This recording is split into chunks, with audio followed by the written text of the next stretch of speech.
Buenos días a todos nuestros seguidores de gestión, mi nombre es Fiorella Gil y el día de hoy hablaremos sobre el pago con recibos por honorarios.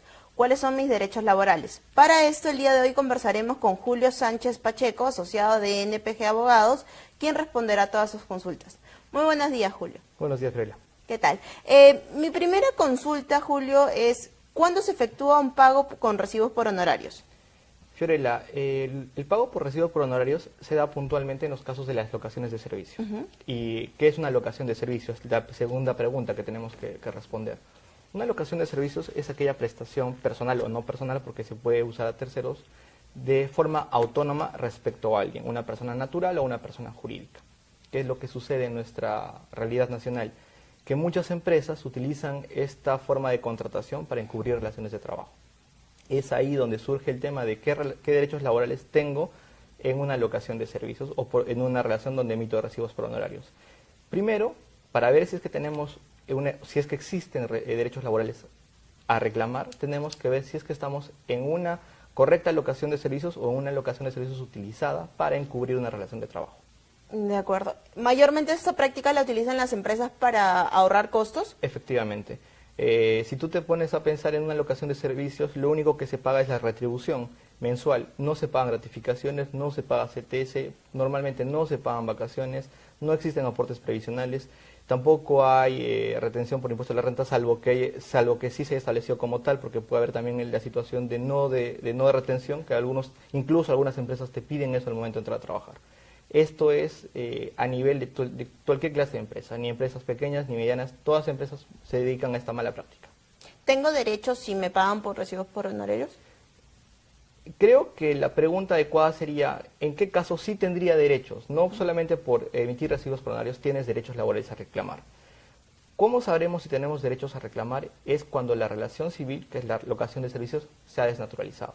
¿Cómo sabemos esto? Si es que la prestación que estamos realizando a favor de la empresa o de la persona es de carácter subordinado, es decir, sigo sus órdenes, sigo sus direcciones, hago la prestación con los materiales que esta persona me da, tengo rasgos distintivos de esta empresa o persona, por ejemplo, correo electrónico, uso un photocheck, un uniforme, etcétera. Entonces, no solamente la emisión del recibo por honorario significará que tengo derechos. Para ver si tengo derechos a reclamar, tengo que ver si mi prestación es subordinada. Caso contrario, y lo que tendría que hacer de forma correcta, es que la prestación sea autónoma, es decir, que no tenga ningún tipo de grado de dependencia respecto a la persona que me está contratando mediante locación de servicios, ¿no? De forma legal, puntualmente hablando, la persona que hace los servicios en la locación se le dice locador, y a favor de quien se hace la locación es el comitente, que es distinto al trabajador y al empleador, ¿no? A todos nuestros seguidores no dejen de enviar sus consultas para que así el especialista nos pueda ayudar. Además, no dejen de compartir este en vivo. Julio, ¿y qué ley avala mis derechos en este caso para recibir algo si me pagan por recibos con honorarios? De hecho que no es una ley puntual que te avale esto. Lo que pasa es que lo que se tendría que aplicar sería una serie de normas, como por ejemplo la ley de competitividad y productividad laboral, que establece qué es una relación de trabajo.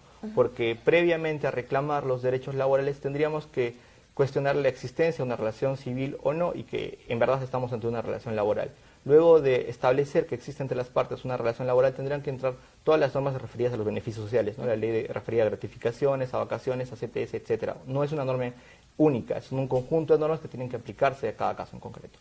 Aquí tenemos una primera consulta de José Alfredo Sumaria, quien nos indica: si una persona emite recibo por honorarios por más de 3 meses, ¿debería ingresar a planilla? Como te comenté al inicio, Fiorella, de hecho que la temporalidad o no es un grado determinante o es un rasgo determinante para ver si estamos ante una correcta locación o ante una relación de trabajo. Lo que tendrá que determinar esto será si es que la prestación que yo realizo es de forma autónoma o es de forma subordinada. Es decir, sigo órdenes de lo que me dice mi empleador o no. Las funciones que realizo las hago con mis medios o lo hago con los medios de él. La temporalidad o no es determinante, pero sí es un rasgo que nos puede dar indicios, porque normalmente las locaciones de servicios se refieren a actividades temporales. Pongamos un ejemplo. Tengo una farmacia, por ejemplo, ¿no? Y en esta farmacia se malogra el aire acondicionado. Para arreglar el aire acondicionado podré contratar a un técnico para que repare el aparato y evidentemente esa será una locación de servicios porque será una labor eventual de carácter temporal donde yo no podré decirle cómo hacerlo, únicamente le pediré el resultado del servicio y él mediante sus propios medios de forma personal o utilizando dependientes arreglará el aparato. Esa sí sería una correcta locación de servicio, ¿no? Perfecto. Aquí tenemos otra consulta de Hernán Céspedes, quien nos indica: yo vengo trabajando 2 años en un condominio como vigilante 12 horas y no me dan ningún beneficio. ¿Qué puedo hacer al respecto? Bueno, en este caso sí estaríamos aparentemente ante una relación de trabajo, ¿no? Una locación de servicios, porque evidentemente una de las actividades principales del convenio de una actividad permanente, esta sería el servicio de vigilancia. Lo que tendría que hacer en este caso, ¿cuál es el nombre? De Hernán. Lo que tendría que hacer en este caso Hernán tiene 2 vías. La primera es acudir a una vía administrativa, que sería en este caso la SUNAFIL, y aquí en una área de consultoría gratuita le van a decir qué pasos a seguir. Primero se invitará una conciliación entre las partes para que se reconozcan los beneficios sociales. Si esto se frustra o si es que no llega a tener una respuesta idónea, lo que puede hacer es llegar a un proceso judicial. ¿Eso incluso cuando estoy trabajando en el mismo No lugar? hay ningún tipo de diferencia que lo hagas durante o después de la relación de trabajo. Perfecto. Lo que sí tendrá algún tipo de consecuencias será ver, por ejemplo, si es que he cesado hoy día y lo que he tenido hace una relación de trabajo y no una locación de servicios, tengo 30 días para reclamar la reposición o una indemnización por despido arbitrario. Pero el pago de los beneficios sociales tengo el plazo de 4 años desde producida la desvinculación. No, hasta 4 años. Desde producida la desvinculación, exactamente. Estamos hablando de los beneficios sociales de todo el periodo que haya trabajado, ¿no? En los beneficios sociales que hablamos de Gratificación, CTS. CTS, vacaciones que nos hemos tenido, estamos hablando de eso. Perfecto. Aquí tenemos otra consulta de Rosa Manzaranes, que nos indica: trabajé cerca de 3 años en una entidad del Estado siendo una persona subordinada. Yo renuncié hace 3 días. ¿Tengo algún derecho? ¿Cómo reclamarlo? Si es que Rosa reúne todos estos rasgos de los que hemos venido hablando, evidentemente tiene derechos a reclamar. Si es que ella ha renunciado, entiendo que es un acto voluntario, que no tiene ningún tipo de sujeción de por medio, entonces lo que a ella no le interesa es continuar trabajando, pero lo que sí le puede interesar es la reclamación de los beneficios que se le habrían dejado de percibir. Entonces lo que Rosa puede hacer es reclamar en vía administrativa o judicial el pago de esos beneficios. Aquí tenemos otra consulta de Carlos Goa, quien nos indica: estuve casi 9 meses con recibos por honorarios, tenía que ir obligatoriamente un día a la semana a la oficina y tenía correo corporativo. Además tenía que sellar sellos de visita de trabajo de campo. La pregunta es: ¿me corresponden los beneficios laborales de estos meses? Con una prestación de una vez a la semana, entiendo que no hay un horario de trabajo establecido. Tendríamos que ver cuáles han sido las labores que Carlos ha realizado en concreto como para poder ver si estamos o no. Aparentemente parecería de que no, porque es alguna situación bastante sutil, por así decirlo, ambigua en este caso. Tenemos que ver el caso en concreto de Carlos y a detalle como para poder ver si es que estamos ante una relación de trabajo o no. Y en el caso de que yo haya estado trabajando 1 año y medio aproximadamente con un sueldo de 1.000 soles, también con recibos por honorarios, ¿me correspondería? Fiorella, si es que reúnes todo esto, que es básicamente la subordinación en la relación que has tenido, sí te correspondería el pago de los beneficios sociales. ¿Cuánto te correspondería? Que entiendo que es a dónde vas. Va a ser, por cada año que has trabajado, tendrían que pagarte 2 gratificaciones, que serían 1.000 soles cada una, tendrían que pagarte tu compensación por tiempo de servicios, que se paga de forma semestral, pero termina siendo una gratificación, una remuneración al año, entonces estamos hablando de 3.000 soles. Ahora, si es que luego de este año has gozado de vacaciones o no, tendríamos que ver si corresponde el pago. En caso no lo hayas gozado y ese mes tampoco hayas trabajado, lo que respondería sería pagar la triple indemnización por no gozar con las vacaciones. Entonces estaríamos hablando de 6.000 soles, ¿no? 6.000 soles aproximadamente si he trabajado 1 año y medio. Un año. Un año con 1.000 soles de sueldo y con recibos por honorarios. ¿Y cómo podría empezar a hacer esta denuncia, esta solicitud? Es simple, de hecho que algo que está operando de forma bastante adecuada, de hecho, es la SUNAFIL, que tiene un área de atención gratuita a las personas en general, que es bastante amplia, que tiene un área de atención de 8:30 hasta las 4 de la tarde. El primer paso sería, si es que estamos hablando de montos pequeños, acudir a SUNAFIL, para que se trabe la denuncia administrativa, para que SUNAFIL haga las actuaciones inspectivas y en un primer momento invite a conciliar y luego emita una sanción respecto al empleador, ¿no? Bueno, la sanción que emita SUNAFIL por las infracciones laborales cometidas al trabajador será básicamente una forma de multa que no tiene que ver nada para el trabajador, ¿no? Para el trabajador lo que será la reclamación judicial que se haga posteriormente. ¿Qué hacen muchas empresas?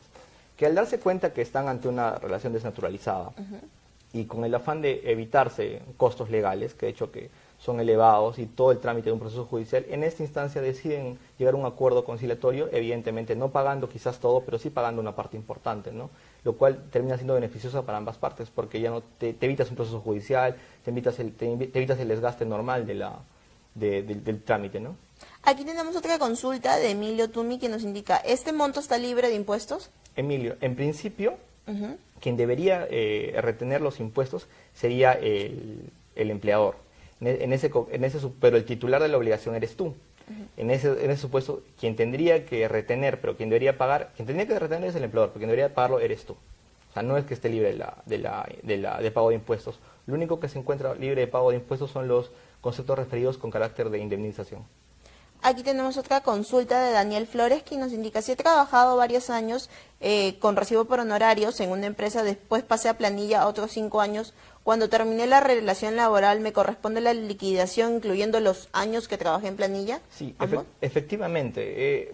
Hay una práctica incorrecta y muy usual en nuestro medio, que es que primero los trabajadores empiezan con un recibo por honorario por un periodo de 4 o 5 años y luego recién pasan a planilla. Esta es una práctica muy contingente para los empleadores porque no revela el costo real de su planilla. ¿Y por qué contingente? Porque al final de la relación de trabajo no se liquida correctamente y esta no liquidación correcta significa que en una reclamación judicial voy a perder. Porque qué mayor carácter de relación laboral puede tener una locación de servicios si inmediatamente después de un momento paso a hacer las mismas labores mediante un contrato de trabajo.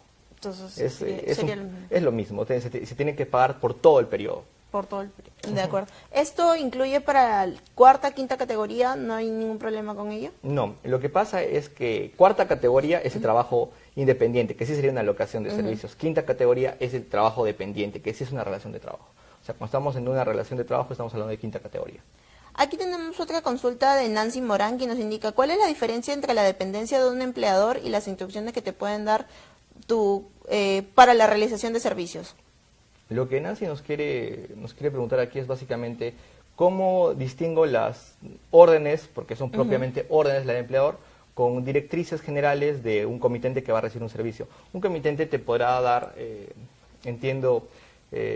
aspectos del entregable. Por ejemplo, ¿no? Si voy a pedir que me hagan, que me reparen el aire acondicionado que hablábamos del ejemplo anterior, le pediré que lo haga en un prolongado, en una duración de tiempo, que sí puede usar o no terceros, etcétera. En cambio, en una relación de trabajo le diré cómo hacer la labor, dónde hacerla, con qué medios hacerla.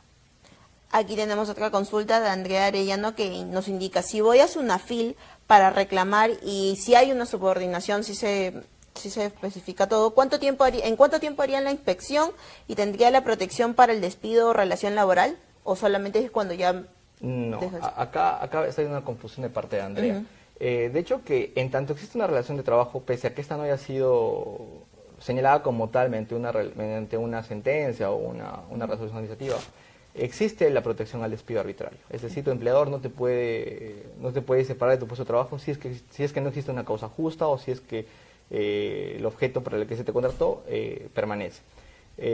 Si tú vas a reclamar a Sunafil el pago de tus beneficios sociales y luego de esto tienes algún tipo de represalia, tendrías que accionar judicialmente para la reclamación, ¿no? Pero no es que de plano tengas una protección que de un momento a otro se pierda, no. La protección la tienes siempre, si es que estás en una relación de trabajo. ¿Existe algún monto mínimo de remuneración por la cual puedo hacer este reclamo? No, ninguno. La única diferencia que habrá será cuando llegues a una reclamación judicial, la forma de trámite del proceso. Si el monto a reclamar es un monto menor, será un proceso abreviado. Si estamos hablando de cifras importantes, será un proceso ordinario, que es básicamente la duración del proceso, ¿no? ¿Cuánto tiempo más o menos duraría cada uno? Aproximado. De hecho, que aquí en Lima se está aplicando la nueva ley procesal de trabajo, que ha padecido un poco de su propio éxito. ¿Por qué? Porque antes no se reclamaba en sede judicial por la duración de los procesos judiciales, que terminaban siendo 7 o 8 años. La nueva ley procesal de trabajo, que tiene como uno de sus principios la celeridad, ha hecho que esto sea mucho más rápido. En un momento tú podías tener, al inicio de la aplicación de esta ley procesal, tú podías tener un proceso con sentencia de primera y segunda instancia culminado en un año. Actualmente, y por la elevada carga que existe en el Poder Judicial, estamos contando con una duración prolongada de unos 2 años y medio a 3 años y medio, que puede ser incluso más, ¿no?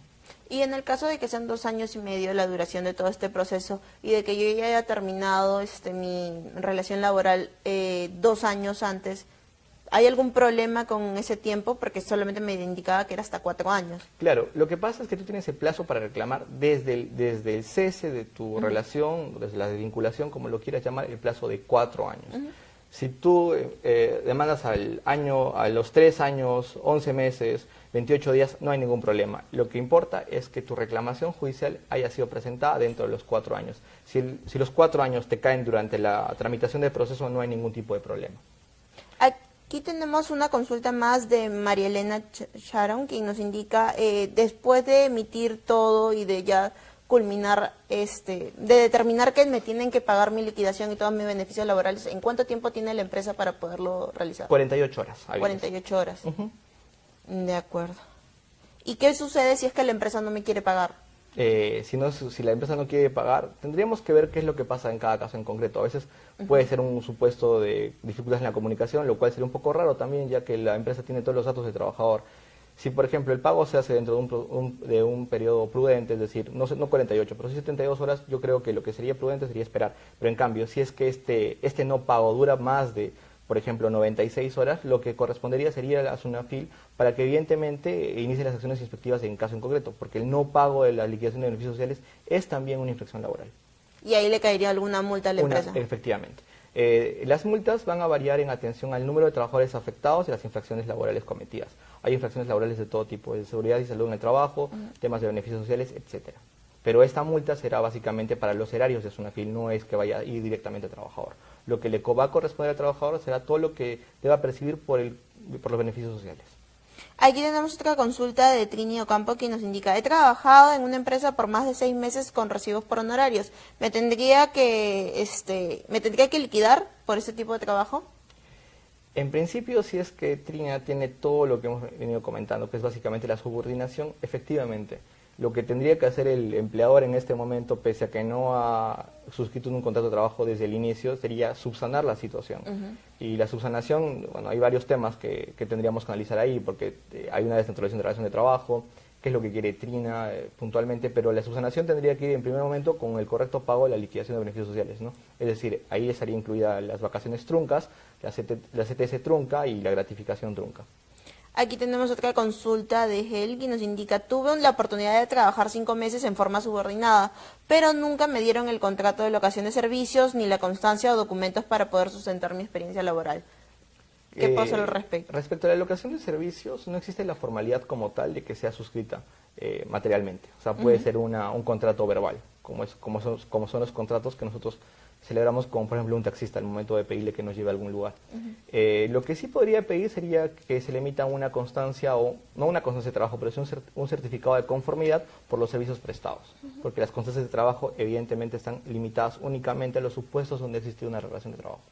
Aquí tenemos otra consulta de Claudia Vázquez, quien nos indica, mi pregunta es, estuve trabajando por 5 meses en una empresa privada, supuestamente al pasar al tercer mes me iban a dar un contrato, pero no fue así, por unos temas de la empresa. Bueno, lo que quería saber era si tenía el derecho a obtener la constancia de trabajo aún emitiendo recibos por honorarios. Claudia, evidentemente tú has estado en una relación de trabajo y evidentemente tienes el derecho de poder recibir tu certificado de trabajo.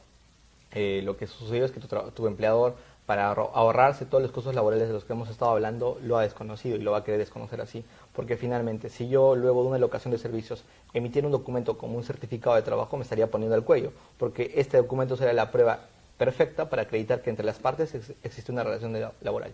Aquí tenemos otra consulta de Iris Salazar, que nos indica, en el caso de los profesores que van a trabajar por horas, van a trabajar por 3, 4 horas, ellos tienen una comunicación con los padres, ellos emiten recibos por honorarios, sí estaría vinculado. Sí, de hecho que evidentemente un profesor dentro de un colegio es una relación de trabajo, ¿no? Lo que pasa es que será una relación a tiempo parcial, si es que estás menos de 4 horas, que tiene beneficios distintos, que ya será otra oportunidad que podamos hablar, ¿no? Porque es menos beneficios que el régimen general, pero por ejemplo sí es una relación de trabajo. Pero sí entraría dentro de Sí, todo. Sí es una relación de trabajo que sí va a implicar el pago de un seguro, va a implicar el pago de la emisión de los certificados al final de la relación. Aquí tenemos otra consulta de Valerio Reyes, que nos indica, ¿una empresa hasta cuántos trabajadores debería tener pagando por recibos con honorarios? De hecho que una empresa únicamente debería tener recibos por honorarios aquellos que realicen una actividad autónoma. No es que exista un número máximo como para poder ver que hasta ahí puedo tener, no. Se tienen que tener los que tengan que ser, en verdad, locación de servicio. Los demás, así sean todos, tienen que ser planilla, tienen que estar en un contrato de trabajo. Pero también se tiene que ver la forma adecuada de contratación para cada uno de ellos, porque dentro de los contratos de trabajo hay distintos tipos de contrato, ¿no? ¿El pagar por recibos por honorarios es una bomba de tiempo para las empresas?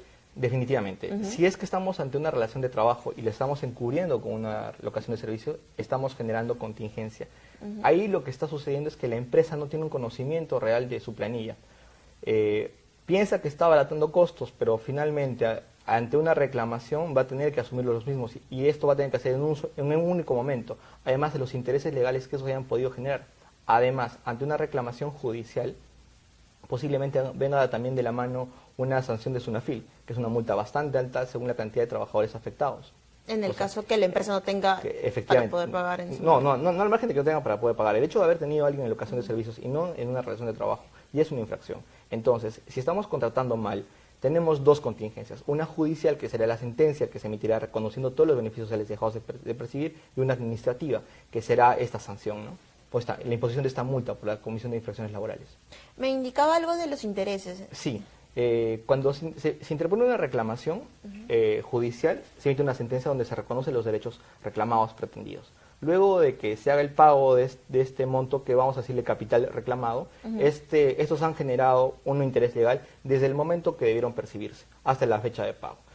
A este monto se aplica la tasa de interés legal, laboral, y luego en un segundo momento del proceso se pagan los intereses legales. Aquí tenemos otra consulta de Jorge Huarcalle que nos indica qué pasaría si la empresa no está domiciliada.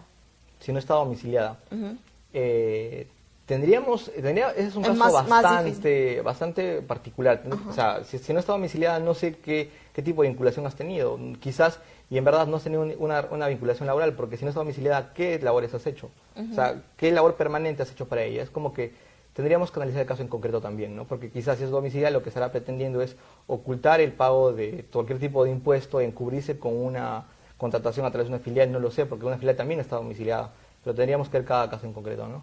En el caso de que yo esté trabajando adicional desde casa, ¿también me correspondería? Trabajo tengo correo corporativo, tengo... Sí. De hecho que el lugar de trabajo, o el centro de trabajo, estar en un lugar o tener un lugar en el centro de trabajo es un rasgo de laboralidad. Pero también existe... el rasgo Claro, pero también existe la posibilidad que tú puedas realizar labores permanentes para tu empleador desde tu domicilio, ¿no? El teletrabajo, por ejemplo, que es una forma de contratación que está muy de moda. Aquí tenemos otra consulta de Pablo Yataco, quien nos indica: si trabajo para un hospital del Estado por terceros recibo por honorarios, ¿tengo beneficios? Tendríamos que ver la situación de Pablo, porque entiendo que el régimen público es completamente distinto al régimen privado. Respecto a pago de los beneficios, también es distinto. Ahora estamos hablando básicamente del régimen privado, no del régimen público.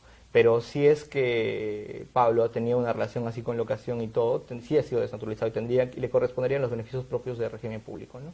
Aquí tenemos otra consulta de César Bocaneira, que nos indica: las gratificaciones dependen del criterio del empleador en el caso de una persona que tenga una relación comercial por recibos por honorarios. No, la gratificación no depende de la voluntad del empleador. La gratificación en verdad depende de la remuneración que se ha venido percibiendo. Se tiene que pagar lo que has venido recibiendo. Si es que has recibido una remuneración de 1.000 soles, tu gratificación es de 1.000 soles. Aquí tenemos otra consulta de Rosalinda Vilches, que nos indica: mi horario de trabajo es de 9 a 7:30 de la noche dentro de una agencia. Trabajo con recibos por honorarios y mi contrato es por un año. Este trabajo no me pagan horas extras, las cuales termino trabajando hasta altas horas de la noche, por la cantidad de proyectos que llegan a la agencia. Tendría una liquidación en cuanto me retire. Llevo 4 meses trabajando aquí. En principio, si es que las actividades que Rosa han ido desarrollando son subordinadas, que parece que sí lo son, porque además tiene un horario de trabajo y tiene que ser entregables, sí, debería contar con una liquidación. Y el tema del pago de las horas extra tendría que realizarse de forma mensual, porque es ahí donde se hace el tareo. Finalmente, si es que no se paga de forma mensual, todavía esperaría que se le pague en la liquidación, y finalmente, si es que no se le paga tampoco en la liquidación, tendrá toda la potestad de poder ir en la vía judicial para reclamar sus beneficios sociales, ¿no? Todo esto se rige mediante el principio básico del derecho laboral, ¿verdad? Claro, en este caso, en derecho laboral hay varios principios, pero para esto se aplica el principio de primacía de la realidad. ¿Qué significa? Que no va a importar lo que digan los documentos. Lo que va a importar es lo que en verdad sucede en la realidad de los hechos. O sea, yo puedo, como son muchas de las preguntas, tratar de encubrir una relación de trabajo con un contrato firmado de locación de servicios, pero en aplicación del principio de primacía de la realidad, lo que existe entre las partes es una relación de trabajo. Y como consecuencia de esto se van a tener que reconocer todos los derechos laborales y ser pagados.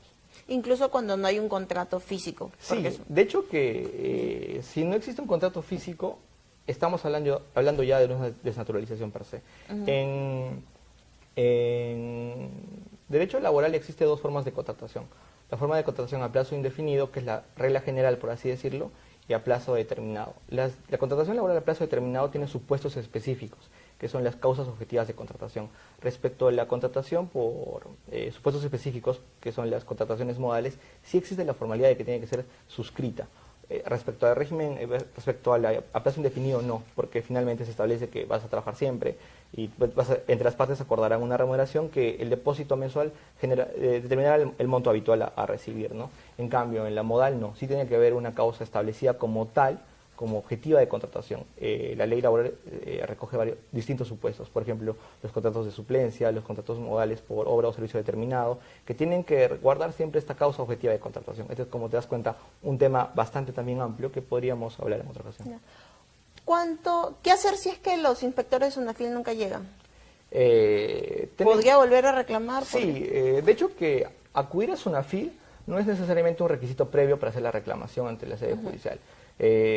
¿Por qué sí es recomendable acudir a SUNAFIL? Porque muchas veces, como te expliqué en un primer momento, el solo hecho de acudir, el solo hecho de que el empleador vea que tiene personal de SUNAFIL afuera y a efectos de evitarse costos, se puede llegar a un acuerdo. Pero si SUNAFIL se demora, que no está sucediendo tanto así, porque SUNAFIL está operando de una forma medianamente aceptable, puedes acudir a la vía judicial. La vía judicial no te pide como requisito haber acudido a SUNAFIL previamente, ¿no?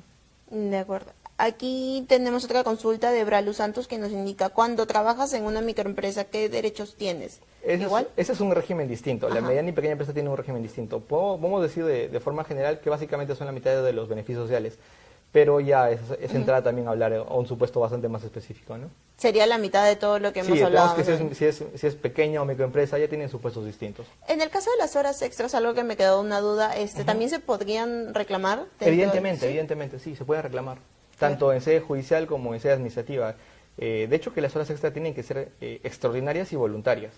Si es que no se han pagado, tienen que reclamarse y pagarse correctamente, ¿no? Aquí finalmente tenemos una consulta de Marta Flor que nos indica en cuánto tiempo se demora este proceso.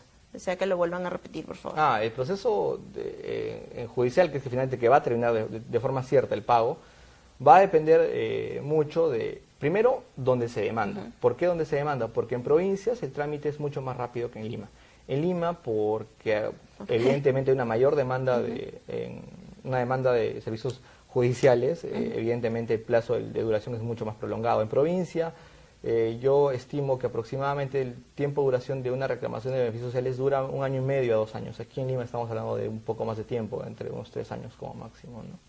¿Esto se hace mediante un depósito, se hace mediante un cheque? Que el momento del pago, bueno, luego del proceso judicial, en tanto haya habido una sentencia favorable al trabajador que está reclamando, se ordena el pago, que puede ser mediante un depósito a nombre del juzgado y es el juzgado quien endosa al trabajador, o lo que se ha aplicado últimamente, que es el depósito judicial electrónico, que ya es un depósito que ya se pone bajo el expediente del proceso y que ya puede ser cobrado por la parte demandante, ¿no?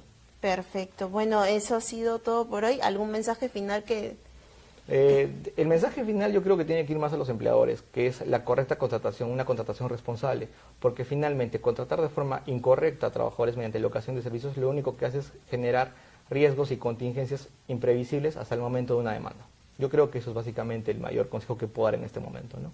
Bueno, Julio, han quedado demasiadas preguntas pendientes. ¿Cómo se pueden contactar contigo en cualquier...? Sí, se pueden contactar conmigo a través de mi correo electrónico, que es jsanchez@npg.pe, y ahí vamos a estar gustosos de atenderlos. Y bueno, esto ha sido todo por hoy. Muchísimas gracias por tu